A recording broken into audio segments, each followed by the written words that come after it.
امید کرتی ہوں تمام بچے خیریت سے ہوں گے۔ آج ہم لوگ شروع کرنے جا رہے ہیں اردو 9 کلاس کی، اور یہ کورس جو ہے وہ آپ کا ریسنٹلی چینج ہوا ہے۔ سب سے پہلے جو اس میں ہے جی سبق نمبر 1 وہ ہے آپ کے پاس حمد، ٹھیک ہے۔ شروع سے پڑھتے آئے ہیں، ہر کلاس میں اردو کی کتاب میں سب سے پہلا سبق ہوتا ہے وہ حمد ہی ہوتا ہے۔ حمد کون سی نظم ہوتی ہے؟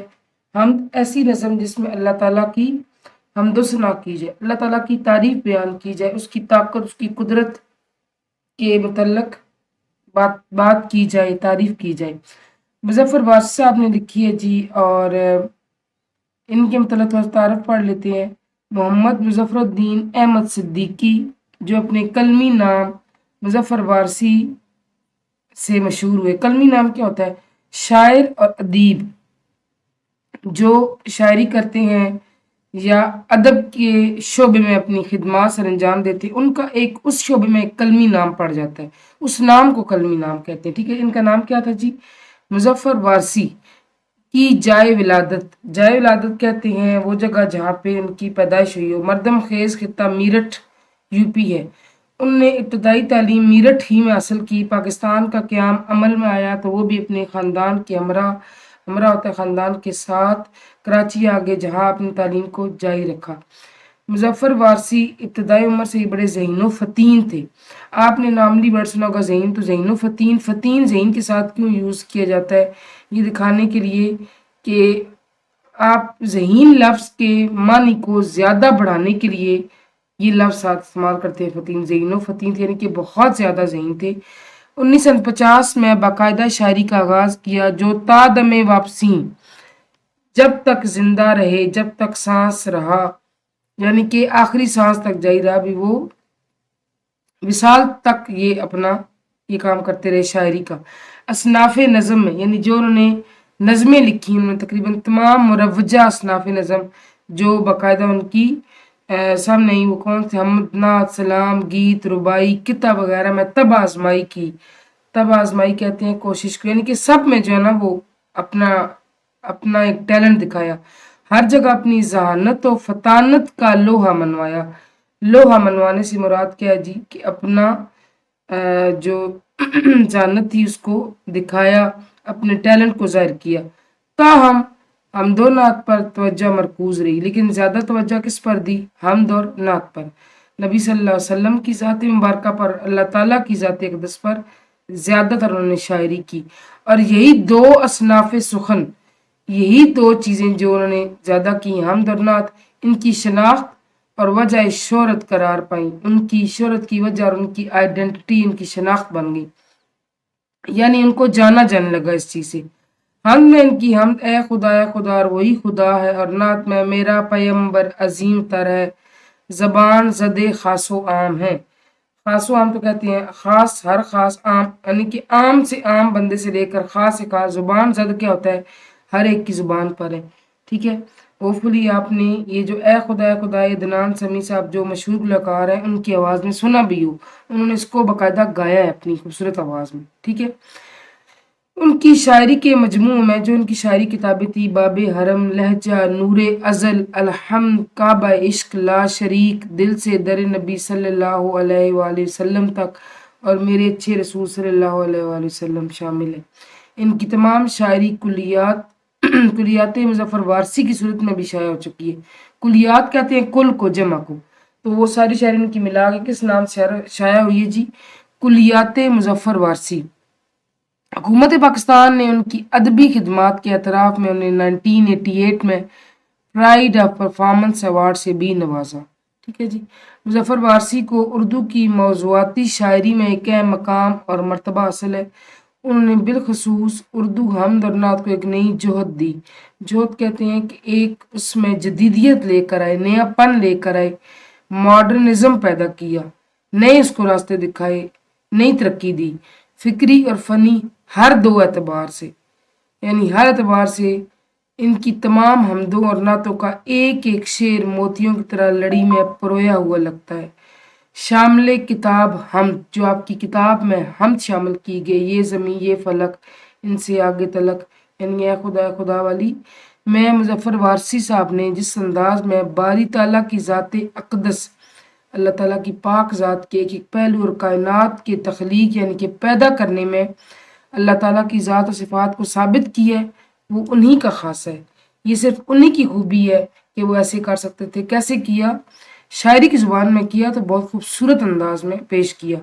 مزید برآں ہوتا ہے اس کے علاوہ کئی معروف گلوکاروں نے اس حمد کو اپنی دل آویز، دل کو چھو جانے والی آواز میں جس طرح پیش کی ہے، اس کی وجہ سے یہ حمد ہر پڑھے لکھے شخص کی زبان پر جاری ہے۔ میں نے آپ کو یہ بات بتائی کہ ان کے حمد اور نعتوں کو باقاعدہ کئیوں نے پڑھا ہے، ٹھیک ہے، کئی گلوکاروں نے اپنی آواز میں پیش کی ہے، خوبصورت آوازوں میں۔ چلیے شروع کرتے ہیں۔ آج ہم کریں گے الفاظ معنی، مرکزی خیال اور مشق، اور انشاءاللہ سیکنڈ ویڈیو میں اس کی مکمل تشریح میں آپ کو کرواؤں گی تمام اشعار کی۔ حمد ہے جی۔ یہ زمین یہ فلک ان سے آگے تلک، یہ زمین یہ فلک، فلک کہتے ہیں آسمان کو، ان سے آگے تلک، تلک سے مراد آگے تک، جتنی دنیایں ہیں، جتنی بھی دنیا ہے، دنیا کی جمع ہے دنیایں، سب میں تیری جھلک، جھلک کہتے ہیں منظر کو، نظر آنا، سب میں کون نظر آتا ہے؟ اللہ تعالیٰ کی قدرت نظر آتی ہے سب سے، لیکن جدا اے خدا اے خدا، ٹھیک ہے۔ یہاں میں نے کچھ ورڈ میننگز بھی لکھے ہوئے ہیں۔ فلک کہتے ہیں جی آسمان کو، جھلک کہتے ہیں منظر کو، ٹھیک ہے جی۔ اس کے علاوہ ہر سحر پھوٹتی ہے، سحر کہتے ہیں صبح کو، پھوٹنا کہتے ہیں نمودار ہونا، صبح نمودار ہی تو ہوتی ہے، رات کو چیر کر صبح پھوٹتی ہے نئے رنگ سے، یعنی ہر صبح کا ایک نیا رنگ، اپنا ایک نرالا رنگ، ہر صبح امید دلاتی ہے، ہر صبح انسان کے اندر تازگی پیدا کرتی ہے، اور خاص طور پر وہ صبح جس کا آغاز اللہ کے ذکر سے کیا جائے، اس صبح کی تو کیا ہی بات ہے۔ سبزہ و گل، سبزہ تو ہو گیا جس میں آپ کے پودے شامل ہیں، سبز، گل کہتے ہیں پھولوں کو، گل کسے کہتے ہیں؟ پھولوں کو۔ کھلے یعنی کھلتے ہیں کس سے؟ سینہ سنگ سے، سینہ اے سنگ، ٹھیک ہے نا۔ یہ جو اوپر آپ کو یہ نظر آ رہی ہے، یہ کا کے کی کمانی دیتی ہے، سینہ سنگ، سنگ کہتے ہیں پتھر کو، چٹان کو، ٹھیک ہے جی، یعنی چٹان کے سینے سے، یعنی اللہ کی قدرت دیکھیں کہ پتھروں سے بھی اللہ تعالیٰ پودے پھل پھول اگاتا ہے، یہ اللہ کی قدرت ہے، صرف اللہ یہ کر سکتے ہیں۔ گونجتا ہے جہاں تیرے آہنگ سے، گونجنا ہوتا ہے اسے آواز، گونجتی آواز آنا، جہاں دنیا تیرے آہنگ سے، اللہ کی آواز دنیا کیسی گونج رہی ہے؟ ایسے گونج رہی ہے کہ اللہ کی معرفت ہر ایک میں موجود، اللہ کی نشانیاں ہر چیز میں، ہر چیز چیخ چیخ کر کیا بتا رہی ہے؟ اللہ کی قدرت بتا رہی ہے، اللہ کی حمد و ثنا کر رہی ہے، ہر ایک چیز میں جو غور کرنے والا ہوتا ہے وہ اللہ کی نشانیوں میں اپنا ذہن لگاتا ہے، اپنے آپ کو اس میں اپنی سوچ بچار اس میں لگاتا ہے، اور جو سوچنے والا ہوتا ہے اس کو نظر بھی آ جاتا ہے کہ یقیناً یہ کسی ایک ہی شخصیت کی تخلیق ہے، ایک سے زیادہ نہیں ہو سکتی۔ جس نے کی جستجو، جس نے کی جستجو کہتے ہیں تلاش کو، کوشش کو، مل گیا اس کو تو، جس کو اللہ تعالیٰ چاہیے ہوتا ہے وہ اللہ تعالیٰ کو پانے کی کوشش کرتا ہے، اللہ اس کو مل جاتے ہیں۔ سب کا تو رہنما، سب کے آپ راستہ دکھانے والے، کون ہے؟ اللہ کے سوا تو کوئی بھی نہیں راستہ دکھانے والا، ایک اللہ ہے واحد جو آپ کو ہدایت دینا چاہے تو کوئی روک نہیں سکتا، جس چیز کو اللہ روک دے اسے کوئی دے نہیں سکتا، یہ تو حقیقت ہے۔ ہر ستارے میں آباد ہے ایک جہاں، ٹھیک ہے، ہم صرف ایک دو زمین کے علاوہ ایک دو پلانٹس کے متعلق ہمیں پتہ چلا ہے ان سائنسدانوں کو، تو ابھی وہاں تک کی بھی ایکسپلورنگ پوری نہیں ہوئی، تو اللہ تعالیٰ کی دنیا تو بہت وسیع ہے۔ کیا کہہ رہا ہے شاعر کہ ہر ستارے میں ایک نئی دنیا آباد ہے، چاند سورج تیری روشنی کے نشان، کہ چاند و سورج دراصل کیا ہے؟ اللہ تعالیٰ کی روشنی ہے، اللہ تعالیٰ کی روشنی کو ظاہر کرتے ہیں، اللہ کے نور کو ظاہر کرتے ہیں۔ پتھروں کو بھی تو نے عطا کی زبان، اللہ چاہے تو پتھر بھی بولنے لگ جائے، پتھر بھی کلام کرنے لگ جائے، جانور آدمی کر رہے ہیں سبھی، تمام حیوانات انسان، اللہ کی ساری مخلوق کیا کر رہے ہیں؟ تیری حمد و ثنا، آپ کی حمد و ثنا، اللہ کی تعریف بیان کر رہے ہیں، تسبیح بیان کر رہے ہیں، اللہ کی بڑائی، اللہ کی بزرگی اور اس کی قدرت کو ظاہر کر رہے ہیں۔ اے خدا، اے خدا، سونپ کر، سونپنا ہوتا ہے جی دینا، عطا کرنا، یعنی آپ نے، اللہ نے عطا کی کیا؟ منصب آدمیت مجھے، منصب کہتے ہیں عہدے کو، آدمیت یعنی کہ آدمی کا درجہ دے کر اللہ نے مجھے دنیا میں بھیجا۔ تو نے بخشی ہے اپنی خلافت مجھے، خلافت کس کو کہتے ہیں؟ خلیفہ بننے کو خلافت کہتے ہیں، یعنی کہ انسان کو اللہ تعالیٰ نے اپنا خلیفہ بنا کر اس دنیا میں بھیجا ہے۔ سورہ بقرہ کے اندر آتا ہے کہ اللہ تعالیٰ نے جب انسان کو بنانے کا ارادہ کیا تو فرشتوں سے کلام کیا اور فرمایا کہ میں اپنا زمین پر خلیفہ بنانے والا ہوں۔ تو اس میں شاعر کیا کہہ رہے ہیں؟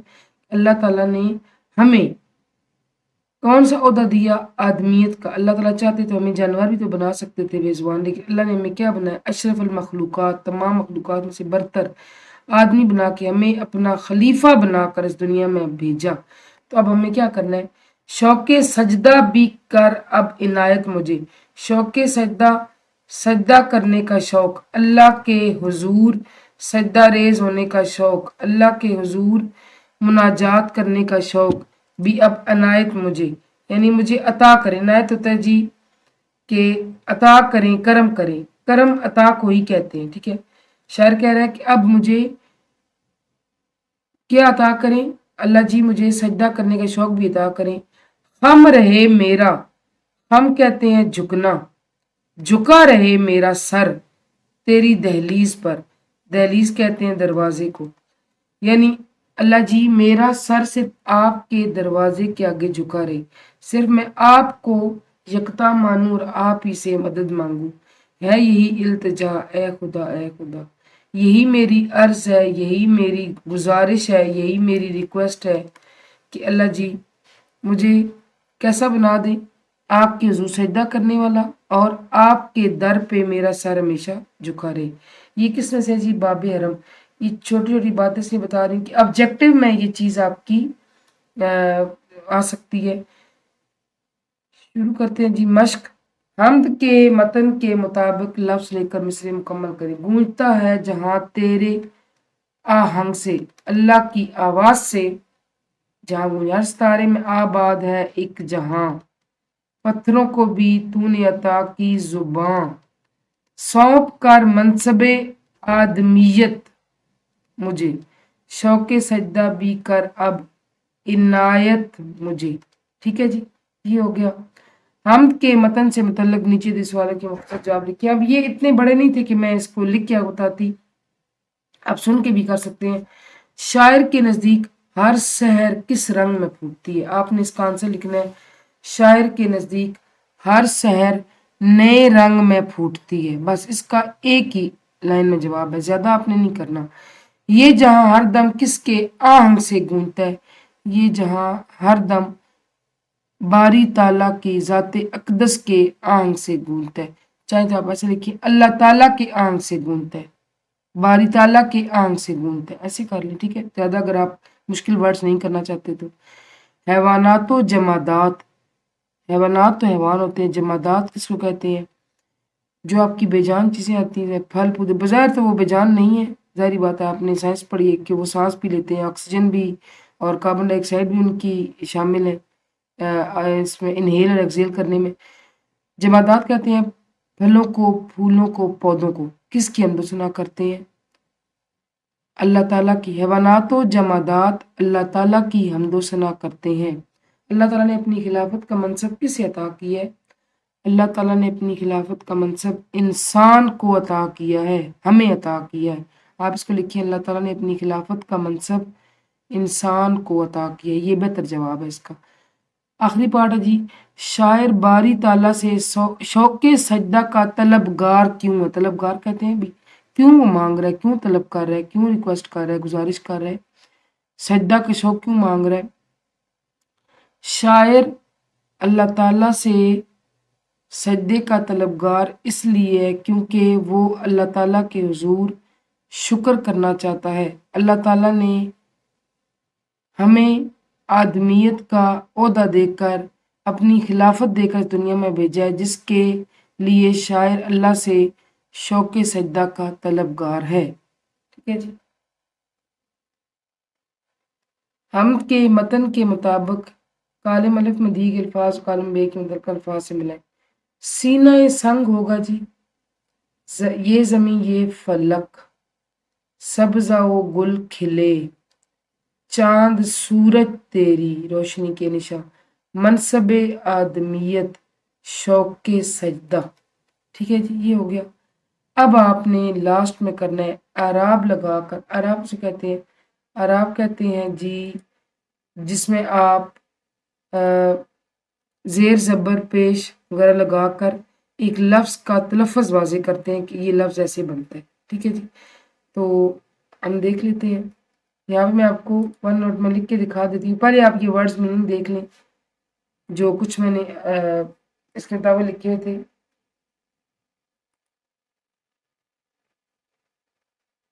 اس میں ایک دو اور بھی ایڈ کرتے ہیں، خم جھکنا۔ ٹھیک ہے، اس میں ورڈز اب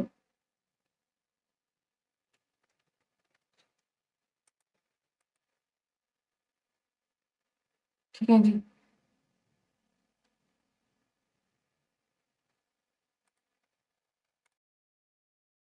یہ تو سے ورڈز میننگ آپ دیکھ لیں۔ فلک آسمان، سحر صبح، جھلک منظر، سنگ چٹان یا پتھر، گونجتا آواز کا پھیلنا، آہنگ آواز، جستجو کوشش، رہنما راہ دکھانے والا، منصب عہدہ، عنایت کرم، صفت خوبی، دہلیز دروازہ۔ اور لاسٹ پارٹ ہے جی، اس میں پہلے میں ورڈز لکھ لیتی ہوں، پھر ہم ایسے کرتے ہیں کہ اس کو ان کے اعراب لگاتے ہیں۔ فلک سے جستجو خلافت،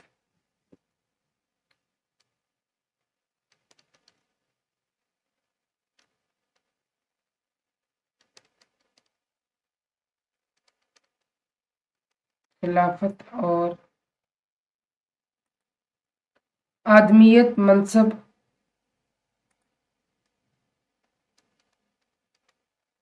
آدمیت منصب